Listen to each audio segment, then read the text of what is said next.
ప్రేక్షకులకి నమస్కారం. గోపురానికి స్వాగతం.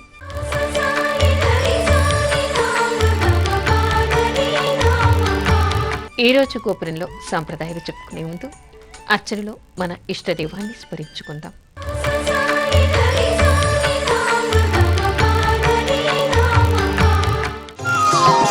సుమనస వందిత సుందరి మాధవి చంద్ర సహోదరి హేమమయే. సుమనస వందిత సుందరి మాధవి చంద్ర సహోదరి హేమమయే. మునిగణ వందిత మోక్ష ప్రదాయిని మంజుల భాషిణి వేదనుతే. పంకజవాసిని దేవసు పూజిత సద్గుణవర్షిణి శాంతియుతే. జయ జయ హే మధుసూదన కామిని ఆదిలక్ష్మి సదా పాలయ మాం.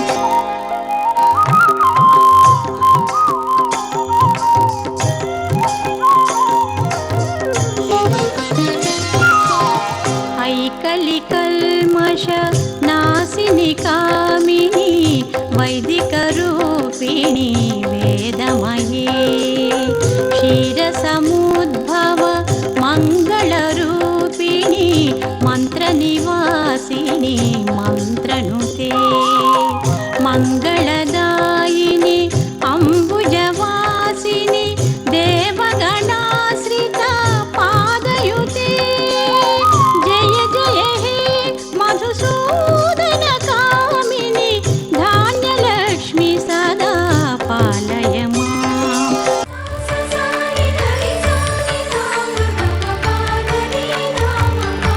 స్నానం చేయకుండా వంట చేస్తే దోషమా? ఏమిటండి ఈ రోజుల్లో ఇలాంటి విషయాలు చెప్తున్నారు అనుకోకండి. పూర్వకాలం ప్రతి ఒక్కళ్ళు కూడా ఆలోచించండి. మన భారతీయ సంస్కృతిలో పూర్వకాలంలో ఎవ్వరూ కూడా ఏ వర్గాల వాళ్ళు కూడా స్నానం చేయకుండా వంట చేసేవాళ్ళు కాదు. చేస్తే దోషమా? ఆ విషయాన్ని మాత్రం మనం తెలుసుకోవాలి. నిజమే, స్నానం చేయకుండా వంట చేస్తే దోషమే. ఏ విధంగా దోషం అవుతుంది?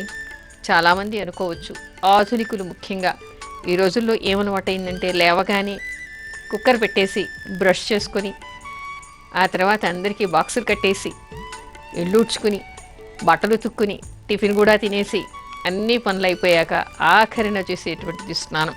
ఫ్రెష్గా ఉండడం, హాయిగా అన్ని పనులు అయిపోయాక స్నానం చేస్తే బాగుంటుంది అనేటువంటి అలవాటు దాదాపు అందరిలోకి ఆధునికుల్లో 90% మంది ఇదే పాటిస్తూ ఉన్నారు.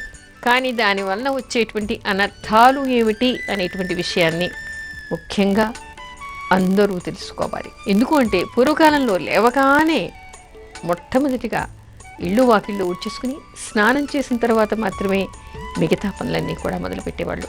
అసలు వంట దగ్గరికి వెళ్ళేవాళ్ళు కాదు. ఇక్కడ మనం 2 కోణాల్లో చెప్పుకోవాలి. ఒకటి ఆధ్యాత్మికంగా, మరొకటి సైంటిఫిక్గా. ఆధ్యాత్మికంగా చూస్తే ఏమిటంటే అసలు అగ్నిహోత్రాన్ని వెలిగించడానికి స్నానం చేయకుండా పొయ్యి వెలిగించకూడదు అంటారు. మామూలుగా ఏమంటారు, అసలు ముందు రోజు రాత్రే మనం వంటింట్లో వంట కానీ మనం పాత్రలు కానీ గట్టు కానీ స్టవ్ కానీ అన్నీ పరిశుభ్రం చేసి పెట్టుకోవాలట. లేకపోతే జ్యేష్ఠాదేవి అక్కడ చేరుతుంది అనేటువంటి మాటను మాట్లాడతారు. నిజానికి మీరు గమనించండి, ఒకరోజు రాత్రంతా కూడా వంటింటి గట్టును పరిశుభ్రం చేయకుండా ఎక్కడక్కడ పడేసి పడుకుంటే తెల్లవారేసరికి దాని మీదంతా కూడా మిగిలిన వంటకాల తాలూకు అక్కడక్కడ పడి ఉంటాయి. వాటి మీద బొద్దింకలు, చీమలు, పురుగులు చేరుతాయి. అంటే అసభ్యంగా తయారవుతుంది, అపరిశుభ్రంగా తయారవుతుంది. అదే రాత్రివేళ అన్నీ పరిశుభ్రం చేసుకుని పడుకున్నారనుకోండి, పొద్దున్నే పని ఉండదు, చూడ్డానికి కళకళలాడుతూ ఉంటుంది, లక్ష్మీప్రదంగా ఉంటుంది, పవిత్రంగా పరిశుభ్రంగా ఉంటుంది. అందుకని రాత్రి అన్ని పరిశుభ్రం చేసుకోవాలి, లేకుంటే జ్యేష్ఠాదేవి ఇంట్లోకి వస్తుంది అనే మాటను చెప్తూ ఉంటారు పెద్దవాళ్ళు. అది పక్కన పెడితే స్నానం చేయకుండా అగ్నిహోత్రాన్ని అంటే అన్నపూర్ణని ఆవాహన చేసి అన్నపూర్ణ నామం ధ్యానం చేస్తూ వంట చెయ్యాలి అంటారు. మరి మనం స్నానం చేయకుండా ఎలా ఆవిడ్ని ఆవాహన చేస్తాం, ఎలా ఆవిడ్ని తలుచుకుంటాం, అగ్నిహోత్రాన్ని ఎలా వెలిగిస్తాం? పొయ్యి వెలిగించడానికి కూడా మనకి అనేక ముహూర్తాలు ఉన్నాయి. అసలు నిజానికి మొట్టమొదటిసారి పొయ్యి ఎప్పుడు పెట్టుకోవాలి ఇలాంటివి కూడా మనకి శాస్త్రంలో చెప్తూ ఉంటారు. పొయ్యిని వెలిగించకూడదు అసలు స్నానం చేయకుండా. అందుకని స్నానం చేసిన తర్వాత మాత్రమే అగ్నిహోత్రాన్ని వెలిగించాలి. అది పక్కన పెట్టండి. మనం వంట చేసేప్పుడు ఎలాంటి ఆలోచనలు కలిగి ఉంటామో, ఎలాంటి మాటలు మాట్లాడుతూ ఉంటామో, దాని ప్రభావము ఆ ఆహార పదార్థాలు తిన్నటువంటి వాళ్ళ మీద కూడా ఉంటాయిట. నిజానికి ఒక విషయం చెప్తారు. పూర్వకాలం అతిథి అభ్యాగతి అనేక మంది వస్తూ ఉండేవాళ్ళు. రాగానే వచ్చిన వాళ్ళందరికీ భోజనాలు పెడుతూ ఉండేవాళ్ళు. అన్నపూర్ణని తలుచుకుని భోజనం వంట చేస్తూ ఉంటే ఆ పాత్రలో ఒదుగవుతుందట. ఎంతమంది వచ్చినా వాడికి పెట్టగలిగేటువంటి సామర్థ్యం వస్తుంది. దానికి తగినట్టుగానే వాళ్ళు వస్తారు. లేదా మళ్ళీ మళ్ళీ వండగలిగేటువంటి శక్తి, ధాన్యం కానీ వండే వాళ్ళకి శక్తి కానీ పెరిగేదిట. దానివల్ల తృప్తిగా ఉండేదిట. కానీ ఈ రోజుల్లో మనం కొలతబద్ధంగా కొంత మాత్రమే వండుకోవడం, కొంతమంది వ్యక్తులు లిమిటెడ్గానే ఇంట్లో ఉండడం, ఇంటికి వచ్చే వాళ్ళు ఎవరూ ఉండకపోవడం, ఆ తర్వాత సమృద్ధి అనే దానికి మనం పదాన్ని మర్చిపోతూ ఉన్నాం. ఇక్కడ చెప్పొచ్చేటువంటి విషయం ఏంటంటే స్నానం చేసి వంట చేయాలి. స్నానం చేయకుండా వంట చేస్తే ఉండేటువంటి దోషాలు పక్కన పెడితే, మనం స్నానం చేసిన తర్వాత వంట చేస్తుంటే ఏం చేస్తాం? ఏదో ఒక దైవనామం అనుకుంటూ ఉంటాం. లలిత సహస్రనామం, విష్ణు సహస్రనామం, ఇంకేదో శ్లోకాలు, ఇంకేదో రామనామం, ఏదో ఒక భగవన్నామం. స్నానం చేయగానే దేవుడికి దీపారాధన చేసి పొయ్యంటించి వంట మొదలు పెట్టారనుకోండి, చక్కగా ఏదో ఒక భగవన్నామం చేస్తూ ఉంటే దాని ప్రభావము ఆ వంట మీద, ఆ తర్వాత అది తినే వాళ్ళ మీద ఉంటుందిట. మరొకటి, దేవుడికి నివేదన చెయ్యాలి, స్నానం చేసి వంట చేయాలంటే స్నానం చేస్తే మనం పరిశుభ్రంగా ఉంటాం, పరిశుభ్రమైనటువంటి బట్టలు కట్టుకుని ఉంటాం, పవిత్రంగా ఉంటాం. అది చేసి భగవంతునికి నివేదన చేస్తాం. అలా చేయటం వల్ల మనకి ఆహార పదార్థాలు కూడా పరిశుభ్రంగా ఉంటాయి. మరొకటి ఏమిటంటే, మనం ఎలాంటి ఆలోచనలతో, ఎలాంటి భావనతో, ఎలాంటి మాటలు మాట్లాడుతూ వంట చేస్తామో అది తిన్నటువంటి వాళ్ళకి అలాంటి ఆలోచనలు వస్తూ ఉంటాయిట. చాలామంది చెప్తుంటారు, మా పిల్లలు మా మాట వినటం లేదండి, ఇంట్లో అందరూ తలోదారండి, మేము ఇది చేస్తే తినరండి, అది చేస్తే తినరండి, ఒకళ్ళకి వేపుడు కావాలండి, ఒకళ్ళకి పులుసు కూర కావాలండి, ఇంకొకరికి స్వీట్ కావాలండి, ఇంకొకళ్ళకి చపాతీలు కావాలి, ఒకళ్ళకి దోశలు కావాలి. ఇంట్లో ఆడవాళ్ళు ఒక్కొక్కరికి ఒక్కో రకంగా చేసి పెడుతూ ఉంటారు. అందరూ చేసింది మాత్రం అందరూ తప్పకుండా తినాలి అనేటువంటి నియమాలు అందరి ఇళ్లలో కనపడుతూ ఉండవు. ఇవన్నీ పక్కన పెడితే మనకి పూర్వకాలం ఒక కథ చెప్తూ ఉండేవాళ్ళు. అతిథి అభ్యాగతి ఇంటికి వస్తూ ఉండేవాళ్ళుట. ఒక ఆయన పరవూరి నుంచి వచ్చి, బ్రాహ్మడు, అమ్మ నేను మీ ఇంట్లో ఈవేళ భోజనం చేస్తాను, పక్క ఊరి నుంచి వచ్చానన్నట్ట. ఇంటికి భోజనానికి వస్తానని అతిథి ఎవరైనా చెప్తే కాదు అనటానికి లేదు. సరేనండి వంట చేస్తానందిట. ఆవిడ లోపలికి వెళ్ళి వంట చేస్తూ ఉంది. ఆవిడకి గుర్తొచ్చిందిట, ఈ వ్యక్తిని నేను ఎప్పుడు చూడలేదు, ఇంట్లో ఇంకా ఎవరూ లేరు, ఉంచేస్తానన్నాడు, ముందరి గదిలో వెండి చెంబుంది గూట్లో, అది కాస్త ఎత్తుకుపోతాడో ఏమిటో అని ఆవిడ అనుకుంటూనే వంట చేసిందిట. భోంచేసింది. ఆవిడ వంట చేసేసింది, అతనికి భోజనం పెట్టింది. అతను వెళ్ళిన తర్వాత చూస్తే వెండి చెంబు మాయమైందిట. నేను అనుకున్నంత అయింది, వెండి చెంబు ఎత్తుకుపోయాడు అనుకుందిట. తెల్లవారి పొద్దున్నే అతను వచ్చేట. అమ్మా నేను వంట చేస్తూ ఏమనుకున్నావు, నన్నేమైనా అనుమానించావా అని అడిగేట. ఆవిడ తల వంచేసుకుందిట. ఎప్పుడు కూడా ఇలాంటి భావనలతో వంట చెయ్యి మాకు, అదే నీ పిల్లలు తిన్నారంటే రోజు తింటే వాళ్ళకి దొంగతనాలు అలవాటు అవుతాయి. నేను ఎప్పుడు కూడా పరసొమ్ము ముట్టుకునేటువంటి భావన లేనటువంటి పవిత్రుణ్ణి. అలాంటిది నీ చేతి భోజనం చేసిన తర్వాత ఈ వెండి చెంబు ఎత్తుకుపోయాను నేను, నాకు తెలియకుండానే ఇది సంఘటన జరిగింది. ఇంకెప్పుడు కూడా భోజనం వండేప్పుడు, వంట చేసేప్పుడు ఇలాంటి భావనలు కలిగి ఉండకూడదు అని చెప్పేట. ఇదేదో కల్పిత కథ అని మీరు అనుకోవద్దు. మనకి సాక్షాత్తు రామకృష్ణ పరమహంస. ఆయన నిత్యం కూడా శారదాదేవి వండినటువంటి వంటని మాత్రమే భోజనం చేసేవాట. చాలా వరకు వివేకానందుల వారు ఇంటికి వెళ్ళి ఆయన కోసం అని చెప్పేసి క్యారియర్ పట్టుకొచ్చేవాళ్ళట. ఒకరోజు మధ్యలో దారిలో ఒక ముసలావిడ కనిపించి వివేకానందుని అడిగిందిట, అయ్యా గురువుగారికి ఒక్కరోజైనా నా చేతి భోజనం పెట్టాలని ఉంది, నాలాంటి స్త్రీ పిలిస్తే ఆయన ఎక్కడికి రారు, నువ్వు తీసుకువెళ్ళే క్యారియర్ నేను ఇస్తాను, ఒకరోజు తీసుకెళ్ళి వారికి భోజనం పెట్టమందట. ఆయన ఇంటి భోజనం తప్ప చెయ్యరమ్మా వద్దన్నట. కాళావేళాపడి రోజు ఆయన్ని బతిమాలేదిట. భోజనమే కదా, భక్తి భావంతోనే కదా పెడతానంది, శుచిగా చెయ్యాలని ఏవో నియమాలు చెప్పాడు. ఆవిడ వండేసి ఇచ్చింది. ఆ భోజనం ఆ రోజు రామకృష్ణ పరమహంస తిన్నారట. తిన్న తర్వాత తెల్లవారి పొద్దున్నే అడిగట వివేకానందుల వారిని పిలిచి, నిన్న భోజనం ఎక్కడి నుంచి తెచ్చావు నువ్వు అని. ఆయన తల ఉంచుకుని జరిగిన సంఘటన చెప్పారట. ఇంకెప్పుడు కూడా బయట నుంచి భోజనం తేకూడదు, వాళ్ళ పవిత్రత ఏ విధంగా ఉంటుందో, వాళ్ళు వంట చేసేప్పుడు భావాలు ఏ విధంగా ఉంటాయో దాని ప్రభావం తిన్నవాళ్ళ మీద ఉంటుంది. అది తిన్న తర్వాత నాకు ఆ విషయం నిన్న అర్థమైంది. ఇది ఇంటి భోజనం కాదని నాకు తెలిసింది. ఇంకెప్పుడు అలా చేయమాకని చెప్పారట. అంటే ఇక్కడ జరిగిన సంఘటన వివేకానందుల వారు చెప్పినటువంటిది మనకి రామకృష్ణ పరమహంస గురించినటువంటి రాసినటువంటి కథనాల్లో కనిపించేటువంటి కథ ఇది. అంటే తినే వాళ్ళకి వండుతున్నటువంటి వాళ్ళ భావాలు ఏ విధంగా ఉంటాయో దాని ప్రభావం అది తినేవాళ్ళ మీద ఉంటుందిట.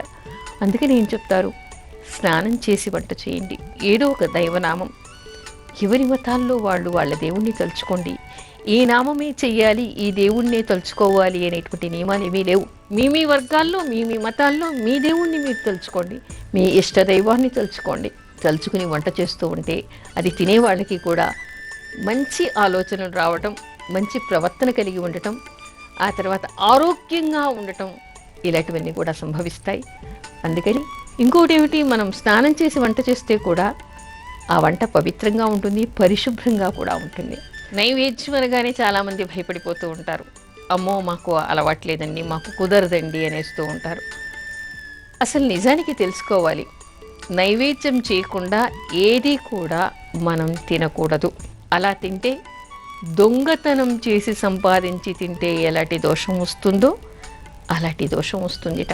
అందుకని మన నోట్లోకి వెళ్ళే ప్రతిదీ కూడా భగవంతుడికి అర్పణ చేసి మాత్రమే దాన్ని ప్రసాదంగా మనం స్వీకరించాలి. ఎందుకు, దాన్ని సృష్టించేటటువంటి వాడు భగవంతుడు.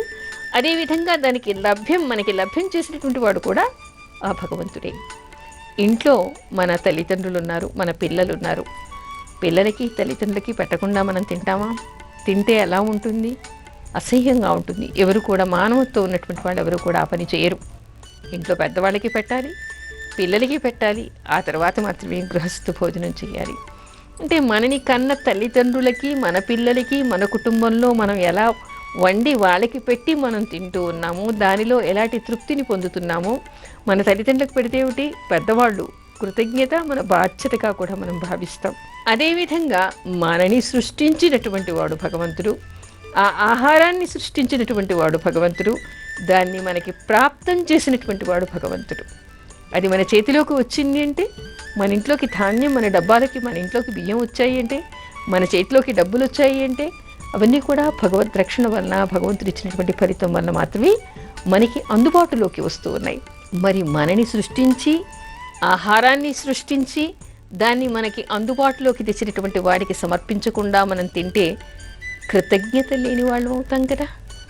అందుకని ఆ భగవంతుడికి కృతజ్ఞత చెప్పుకోవడం, అది వాడికి అర్పణ చేయటం. భగవంతుడా, ఈవేళ దీన్ని నేను తినగలుగుతున్నానంటే ఇది నువ్వు నాకు లభ్యం చేశావు, నాకు ప్రాప్తం చేశావు. అందుకని ఇది భక్తిభావంతో ముందు వాడికి పెట్టి ఆ తర్వాత దాన్ని ప్రసాదంగా మనం స్వీకరించాలి. అంటే మనలో ఎక్కడ బేసిక్గానే మూలంలోనే మనలో ఒక కృతజ్ఞతా భావన, భగవంతుడు ఒకడు ఉన్నాడు అనేటువంటి ఒక నమ్మకం.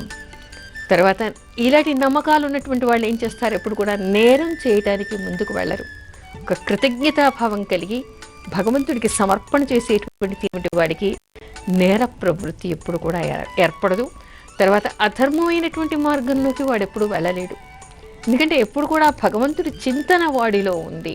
అందుకని ఎప్పుడు కూడా వాడు ఎవరూ చూడకపోయినా, ఏ తప్పు చేసేప్పుడు ఎవరో ఒకళ్ళు చూడొచ్చు, కానీ భగవంతుడు చూస్తున్నాడు అనేటువంటి నమ్మకం ఉండేటువంటి వాడు ఎప్పుడు కూడా ఎలాంటి తప్పు చేయడు. ఇంకొకటి, భగవంతుడి ప్రసాదంగా స్వీకరించినప్పుడు ఏమవుతుందంటే మంచి ఆరోగ్యం ఏర్పడుతుంది, మంచి భావనలు ఏర్పడతాయి.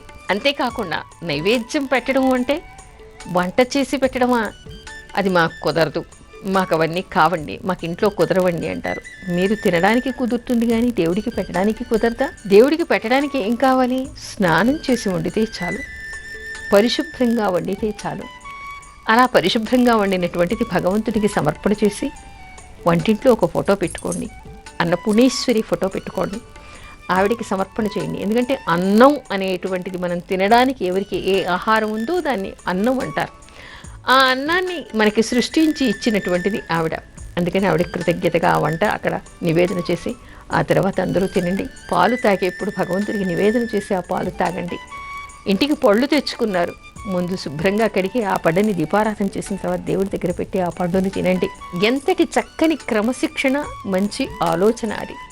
భగవంతుడికి సమర్పణ చేసి మనం తింటే దానివలన మనకి కృతజ్ఞతాభావము, భగవంతుడు ఉన్నాడు అనేటువంటి నమ్మకం, దాన్ని పరిశుభ్రంగా తయారు చేసుకోవడం, కడిగి పరిశుభ్రంగా పవిత్రంగా భగవంతుడికి పెట్టడం, దాన్ని ప్రసాదంగా స్వీకరించేటువంటి భావన, తద్వారా ఏమవుతుందంటే మనలో కూడా ఒక మంచి ఆలోచనలు ఏర్పడతాయి.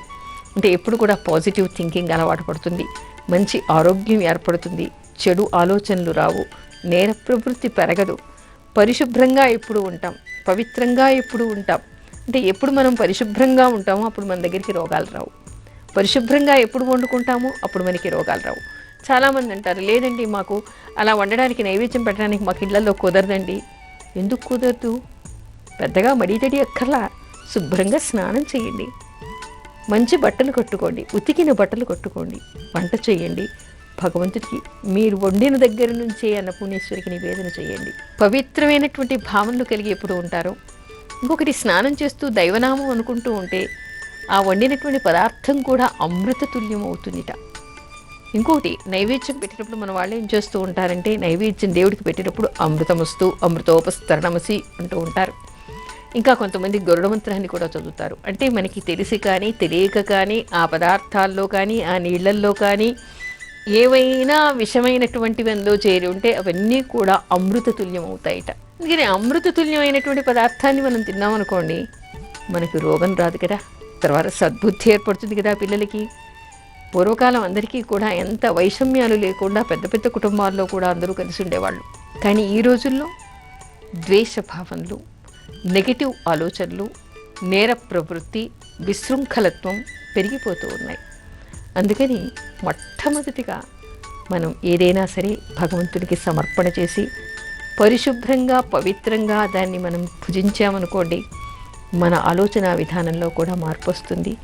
తద్వారా ఏమవుతుంది, మన ప్రవర్తనలో మార్పు వస్తుంది, మన పిల్లల ప్రవర్తనలో మార్పు వస్తుంది. అందుకని ఇంట్లో ఇల్లాలు ఇలాంటివి అమలు చేసిందనుకోండి, పిల్లలు కూడా మంచి వాతావరణంలో పెరుగుతారు కదా. ఒక కృతజ్ఞత అనేటువంటిది, పరిశుభ్రంగా ఉండటం అనేది, పవిత్రంగా ఉండేది, ప్రతిదీ కూడా భగవంతుడికి సమర్పణ చేసి తినేది, మరొకరికి ఇచ్చి తినేటువంటిది, పంచుకోవడం అనేమాట. మనం తినకున్నా మనకు ఒక్కటున్నా ఇంకొకరికి పెట్టి తినడం అనేటువంటి అలవాటు ఏర్పడుతుంది. దీనివలన వాళ్ళకి ప్రశాంతమైనటువంటి జీవితం గడిపేటువంటి అవకాశం ఏర్పడుతుంది, భగవద్ రక్షణ లభిస్తుంది, తినేటువంటి పదార్థం అమృతతుల్యం అవుతుంది. అసలు ఏమంటారంటే, మనం తినేటువంటి ఆహార పదార్థం 3 రకాలుగా విభజించబడుతుందిట. ఒకటి, సూక్ష్మంగా ఉండేటువంటి భాగం మన మనస్సుని ప్రేరేపణ చేస్తుందిట. దానివలన మనకి కలిగేటువంటి ఆలోచనలలో మార్పులన్నా కూడా మనం తినేటువంటి ఆహారం మీద ఉంటాయిట. మరొకటి ఏమవుతుంది, మనకి సప్త ధాతువులకి కూడా అది శక్తినిస్తుంది. అంటే రక్తం, మాంసం, మజ్జ ఇలాంటివన్నీ, ఎముకలు ఇవన్నీ కూడా ఉన్నాయి కదా మనకి, వీటికి శక్తిని ఇస్తుంది అనమాట. 2వ భాగం. 3వ భాగం మల విసర్జన ద్వారా వెళ్ళిపోతుంది, అది స్థూలమైనటువంటిది. అంటే ముఖ్యంగా ఉండేటువంటి, అందులో ఉండేటువంటి సూక్ష్మమైనటువంటి అంశం ఏదైతే ఉందో అది మన మనస్సు మీద, మన బుద్ధి మీద పనిచేస్తుందిట. అంటే మంచి బుద్ధి కలిగి ఉండాలి, మంచి మనసు కలిగి ఉండాలి అంటే మనం తినేటువంటి పదార్థం పవిత్రంగా ఉండాలి, పరిశుభ్రంగా ఉండాలి, భగవంతుడికి అర్పణ చేసినటువంటి ప్రసాదాన్ని మనం స్వీకరించాలి. అందుకని ఏది తిన్నా, ఇంటికి ఏది తెచ్చినా దాన్ని ముందు భగవంతుడికి సమర్పణ చేయండి, ఆ తర్వాత దాన్ని మీరు స్వీకరించండి. దానిలో ఇంకొకటి కూడా ఉంది, కొంతమందికి కొన్ని చెడు అలవాట్లు కనిపిస్తూ ఉంటాయి. చెడు అలవాట్లు అంటే ఇది చెడుగా తీసుకోవడానికి లేదు, కానీ ఒక దురలవాటుగా చెప్పచ్చు. వంట చేస్తూ ఉంటారు, చేస్తూ చేస్తూ చేతిలో వేసుకుని నోట్లో వేసుకుని తింటూ ఉంటారు. అలా రుచి చూసినటువంటి పదార్థాలు భగవంతుడికి నివేదన చేయకూడదు, వాటిని ఉచ్ఛిష్టమైనవి అంటారు. అంటే మనం తిని ఎంగిలి దేవుడికే పెట్టకూడదు. అందుకని వంటకి ఎంత కొలతలు అనేటువంటిది, ఇక్కడ పాకశాస్త్రం కూడా బాగా తెలిసి ఉండాలి. అంటే దేనికి ఎంత ఉప్పు వేయాలి, ఎంత కారం వేయాలి, ఎంత చక్కెర వేయాలి, ఎంత నూనె వేయాలి అనే కొలత కూడా వంట చేసే వాళ్ళకి తెలిసి ఉండాలి. దాన్ని నోట్లో పెట్టుకుని ఎప్పుడు కూడా తినకూడదు. వంట చేసి భగవంతుడికి నివేదన చేసిన తర్వాత మాత్రమే తినాలి. అంటే మీకు చక్కగా వంట కూడా వచ్చి ఉండాలి. ఏదో ఒకటి చేయడం, చూస్తూ చూస్తూ కలుపుకోవడం, కాసేపు ఉప్పు వేయడం, మళ్ళీ కాసేపు తినడం, మళ్ళీ కాస్త చక్కెర వేయడం, ఇలా రుచి చూస్తూ వంట చేస్తూ ఉంటారు. అలా చేయడం చాలా దోషం. అందుకని ఎప్పుడు కూడా వంట చేస్తూ రుచి చూడకండి. వంట మొత్తం అయిపోయిన తర్వాత కొలత ప్రకారం అన్నీ వేసి, ఆ తర్వాత వంట అయిన తర్వాత ఏ నామము ఏ పూజ మీకు రాదనుకోండి, రామనామం చేయండి, లేదా అన్నపూర్ణేశ్వరిని స్మరణ చేయండి. అన్నపూర్ణేశ్వరికి నివేదన చేయండి. లేదా మీ ఇంట్లో మీకు ఎవరికి ఏ మతం వారు, ఏ వర్గం వారు, ఏ ఇష్టదైవం ఉంటే ఆ ఇష్టదైవానికి నివేదన చేయండి. నివేదన చెయ్యాలి అంటే ఏదో పెద్ద యజ్ఞం చేసినట్టుగా భావించవద్దు. పరిశుభ్రమైనటువంటి బట్టలతో స్నానం చేసి వంట చేసి దాని మధ్యలో ఎంగిలి చేయకుండా వంట చేసిన తర్వాత భగవంతుడికి నివేదన చేసి మీరు తినండి. అన్నపూర్ణాయే నమః. అన్నపూర్ణే సదాపూర్ణే శంకర ప్రాణవల్లభే జ్ఞాన వైరాగ్య సిద్ధ్యర్థం భిక్షాం దేహించ పార్వతి అంటారు. అంటే ఆవిడ అన్నపూర్ణ. అన్నపూర్ణ అంటే అన్నాన్ని ప్రసాదించేటువంటి తల్లి. అన్నం అంటే కేవలం బియ్యం అని మాత్రమే అనుకోకండి. సకలం మనం తినేటువంటి ప్రతిదీ కూడా అన్నమే. దాన్ని ప్రసాదించేటువంటిది ఆ అన్నపూర్ణేశ్వరి. అందుకని ఆవిడ నామాన్ని తలుచుకుంటూ ఎవరు వంట చేస్తారో, ఎవరు ఆవిడకి నివేదన చేస్తారో వాళ్ళకి ఆ ఇంట్లో కూడా ధనధాన్యాలు సమృద్ధిగా ఉంటాయి. ఆ వంట రుచికరంగా ఉంటుంది. తిన్న వాళ్ళకి మంచి మనస్సు ఉంటుంది, మంచి బుద్ధి కలుగుతుంది, ఆరోగ్యం ఏర్పడుతుంది. అందుకని నిత్యం కూడా వంట చేసేప్పుడు అన్నపూర్ణేశ్వరిని తలుచుకుంటూ వంట చేయండి. ఆరోగ్యాన్ని, మంచి మనసును, మంచి ఆలోచనని పొందండి.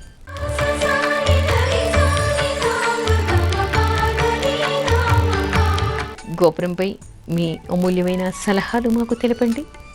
మా చిరునామా గోపురం, care of Zee Telugu, post box number 102, Khairatabad, Hyderabad 5,04,000. మా ఈమెయిల్ ఐడి gopuram.ctelugu@gmail.com. తిరిగి రేపటి గోపురంలో మరికొన్ని సాంప్రదాయాలు చెప్పుకుందాం. అంతవరకు సెలవు. నమస్కారం.